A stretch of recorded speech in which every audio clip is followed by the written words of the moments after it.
এবং সবচেয়ে ভয়ঙ্কর ব্যাপার হচ্ছে আপনি যখন কারোর উপর জুলুম করেন, ওই মাজলুম আর আল্লাহর মাঝখানে কোনো ফারাক থাকে না।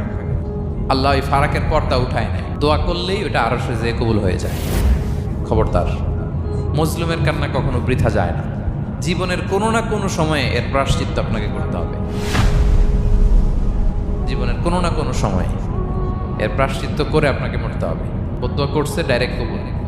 খবরদার আমার পেনাঙের ভাইয়েরা, আমরা যেন জালিম না হই।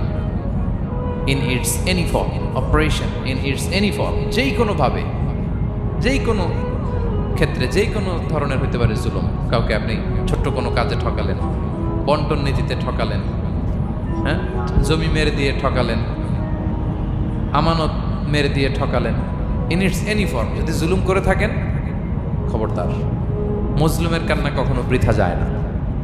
জুলুম শুধু আমাদের জন্যই হারাম না, আল্লাহর জন্য